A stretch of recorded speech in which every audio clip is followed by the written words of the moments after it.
let's have, hey guys, okay, focus, Isaac, put it away. Okay, so what is this function?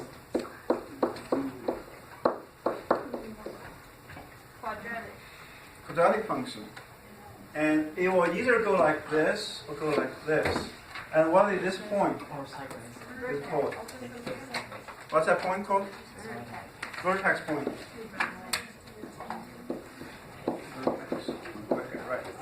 Okay, at this point, remember we have a vertex formula. What is vertex formula? X equals negative b over 2a. X equals negative b over 2a. So, most of you can remember this? You can? That's good. Most people don't know that. But, if we know derivative, that makes this a lot easier. Okay, so you don't have to remember it. So what are you going to say here? What happened at this point? Oh, very smart. At that point, what happened at this point? Slope 0. So what is our slope for the function? Gina? Okay, what's the slope function of the quadratic function? Slope function? Yeah. We have a slope. Its function also a slope. Wait, no. Which is what? Y equals 2x. Y is this, right? Yeah. So what is the slope function? What's that called? Oh, the derivative. The derivative. Okay, so how do we find the derivative of this function? We use that little formula. Okay, so what we have? dy over dx give us, here, right? dx ax squared plus dx dx, right? Plus dx and c. And that equals to? That equals to what? 2ax. 2ax plus a move out. What? X squared is 2x. Oh. Okay. Yeah. I'm on board now. Okay, let's just do one more step. Okay, you guys need to understand what's going on. Okay, so this is a constant multiple. Constant multiple we can move out, right? So become a d dx x squared, and constant multiple move out d dx x, and this is 0, right? This is a constant. So, and what we got is 2ax plus b, right? So now where the slope is 0. Wait, so the derivative of x is 1. This one? So, yeah, the Yeah. derivative of x. Yeah. Because the slope of y to x is 1. Oh, yeah. Okay, so what we have here is a slope function, which is derivative, right? In order to find out where that point is, what do we do?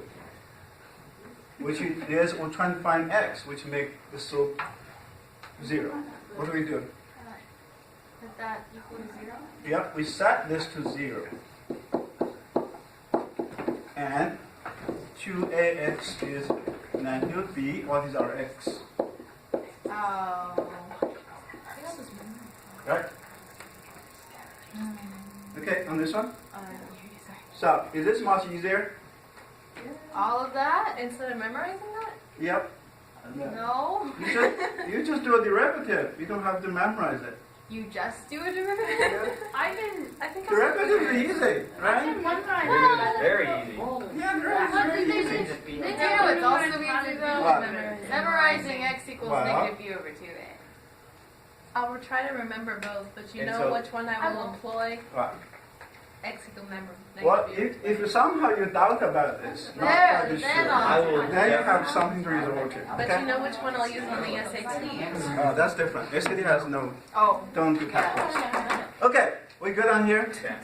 All right, so that's just one simple application of derivative, which derivative give us a new way of solving a lot of problems, which allow us actually solve much complex.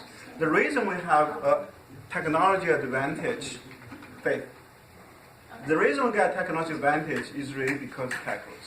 Calculus give us a way to solve the real world problem, because the real world problem is dynamic, it's changing. Okay? They never stay the same, they always changes, right? And you guys know that even the vacuum is not steel. Vacuum has something going on there. Anyone did physics on that? Do you mean like the machine or like No, the just a theoretical vacuum. Suppose there's nothing in there, but actually there is something going on there.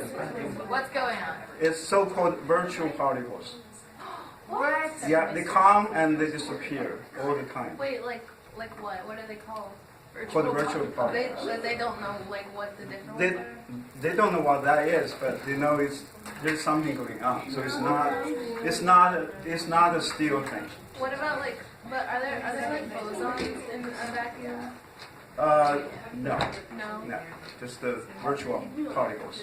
Does the Higgs boson have mass? I don't know actually. I don't know. It has shouldn't. It shouldn't. Because it is what decides. Okay, all right. But anyway, a little bit sidetracked. Okay, we can talk about that some other day. But anyway, so this just gave you an idea, guys.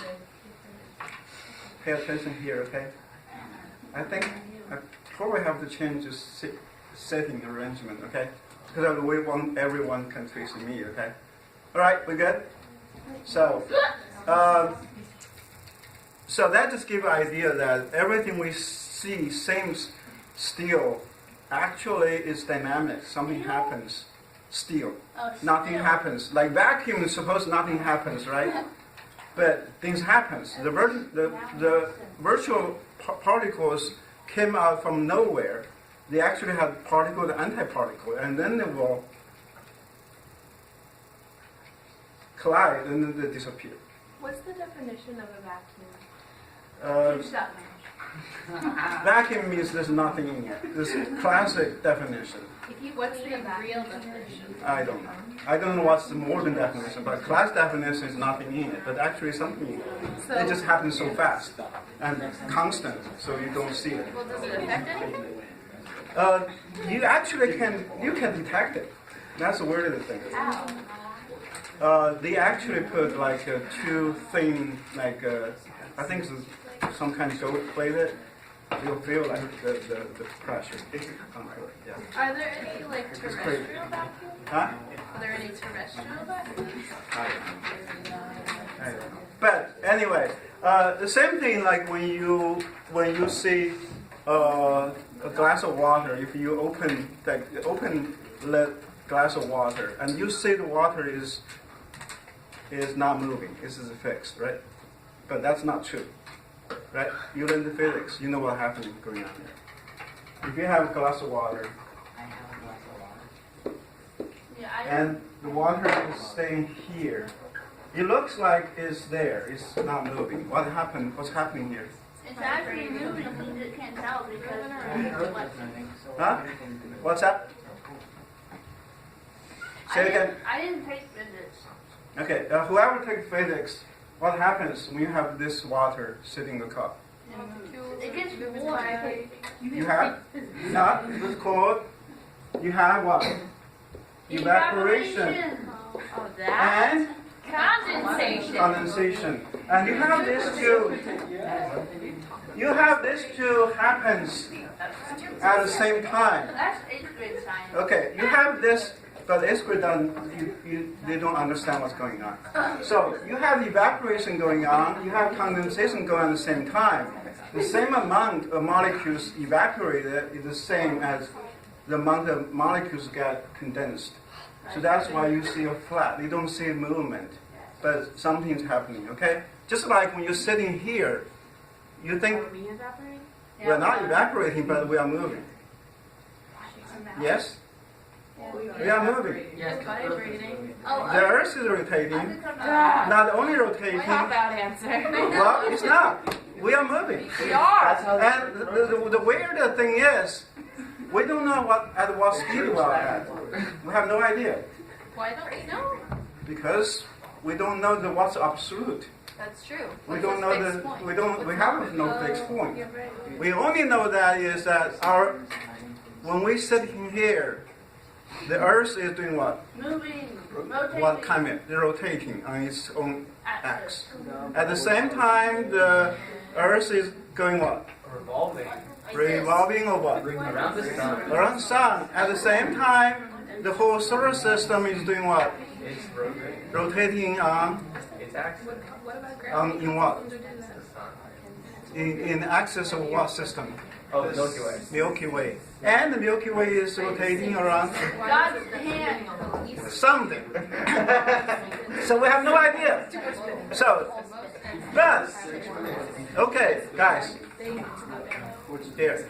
But the thing is, the calculus changed how we look at things. Before calculus, people think everything mostly in a static world. Things not changing. It's always the same. That's what your math does before calculus. Your math is always the same, okay? Does not change. You know, you don't change the value. You just stay there. But once we get into calculus, then everything changing, everything moving.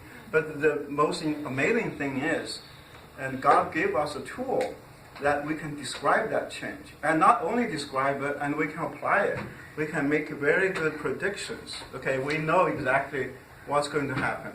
Okay, in the future, as long as we can measure the speed, the precision, and so that's the whole thing. Basically, calculus revolutionized the human knowledge, how the human look at things. So with calculus now, things is going to we can handle things in the real world. Okay, real world. Things always change, right? And at exactly the same moment, you have millions of cells. Some are produced, some are duplicate self, and some are dying. Okay? So everything changes, okay? Right? So, but this calculus gave us a tool.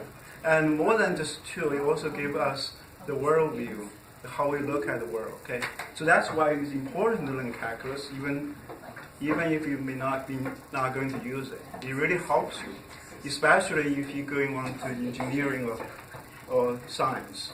And without the calculus, there's no way you can do it. Okay, you probably can survive, but you won't enjoy it. But with calculus, that gives a lot, help you to make sense of the world, and help you to actually apply that to be able to control things going your way. Okay? You good? Good here? Alright, so today we're going to learn a couple of new rules. Those two new rules were a little bit strange, so it's not intuitive. The first 4 rules are easy. Remember, the first rule is this. See the constant? Yes. What? Zero. 0. Who said the 1? I wasn't sure. Okay. What it was for a second. Right. And, not this one. dx f of x plus minus dx is equal to?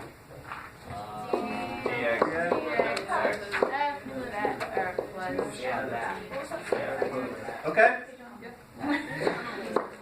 And dx, if we have a c multiply another function, what's that? Constant rule. Which is what? C? C, D, F, dx. Good? Okay. Okay.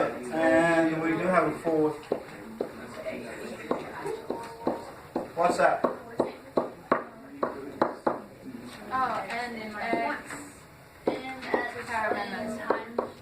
Okay, this is the power rule. Power rule, what we have learned so far is that the n is a positive integer. So that means we have 1, 2, right? That's what we learned, okay? There is a similar, the exact rule, but happens to the negative integer. So this same rule will apply. This same rule will apply to this.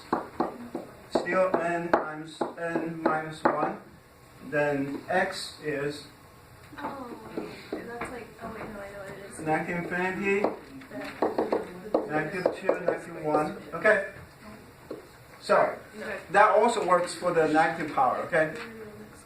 Positive integers, negative integers. Okay, never mind. So those still works. Okay? We good? We good on this one? Okay. Now we are going to something, another rule we're going to learn is called product rule. And the product rule is kind of different. So if I have two functions, y and b, functions, okay? Now the product of that, now it's very tempting to think this way.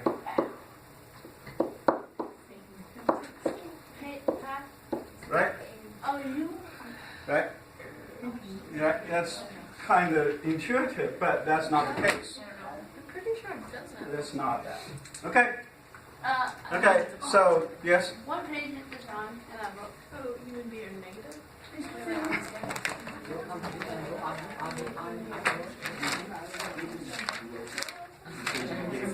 You have, okay, that's page 100. 119. Okay, so this is not equal, okay? It's very, very tempting because there is a product rule for limit. Limit is this, right? But the derivative is different. Derivative is a special kind of limit, so this does not follow. So, and for example, if that's the case, y equals to x squared, if we do this,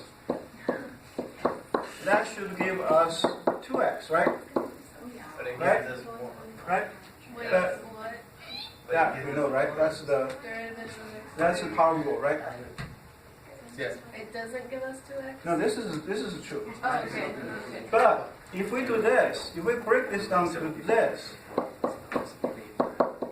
and we do the derivative separately, we got a different result. And this is 1, right? Right. This is 1, so it's 1, so it's not 2x. So this does not equal to that. Okay? So this not equal to,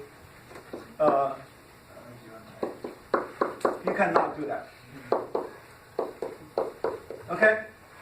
So the rule actually is this. dx u and v. That is, first of all, take u out, do the derivative on v, then plus v out, take derivative on u. Okay? So therefore, if we do the take x squared as this, so what we're going to do is first take one out, do it on the other, then take the other out, and do it on first. And then this will be x, this will be x, then that will be 2x. Okay, so this is the rule for the product. Okay, good on this one? Is that u, dv UV. over dx? Which one? Is that, never mind. So basically, we put one out, do on the other, okay? So first of all, we put first out, do on the second function, then take the second function out, then take derivative on first function. Okay, so that's the product rule. And then we have another rule. It's called quotient rule. So there will be 6. 6 rule is we have something like this.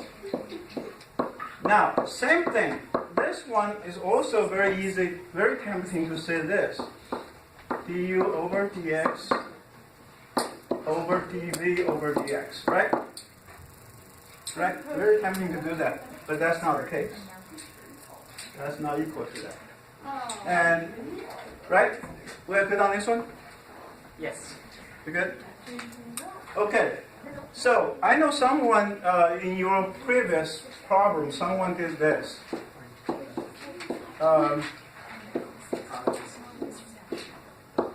Someone did this. dx3 over dx, okay, and minus d3 over dx.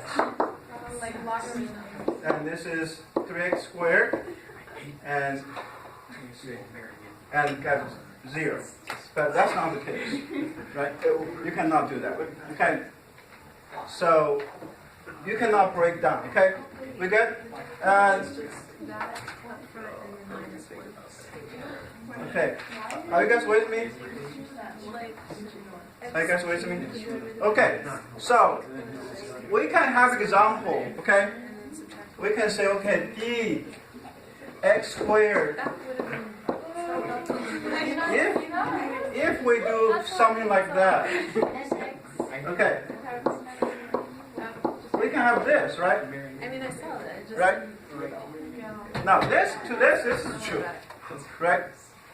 This is true because x squared is x third over x, right? But if we're going to do like this, we get a wrong answer. Because we know this one is give us 2x. But this side give us what? If we do like this, if we do like this, we get a wrong answer. And this is what? 3x squared, and the bottom just 1 is give us 3x squared. That's definitely is not equal. Right? Right? Do I have you here? Yeah. Convince you?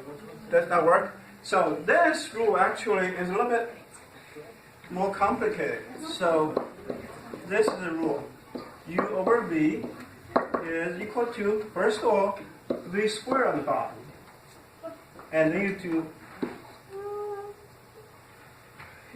do the derivative on the first one. And minus U, then do the derivative on the other one.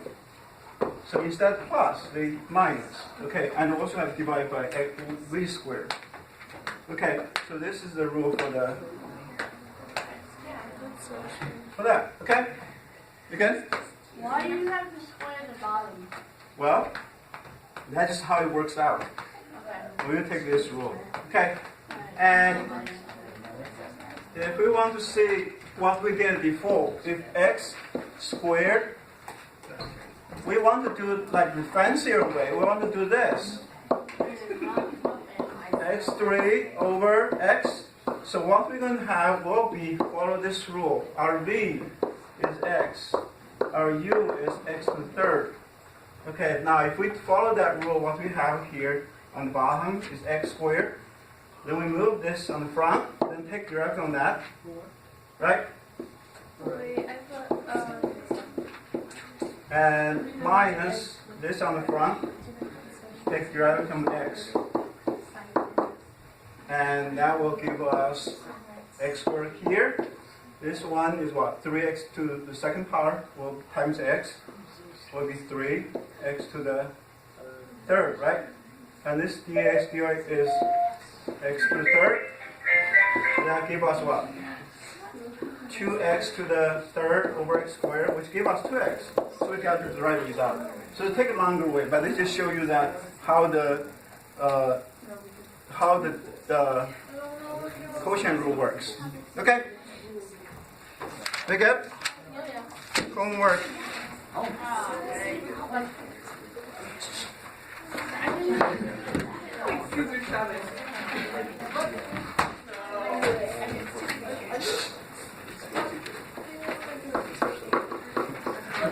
Homework that will be fair.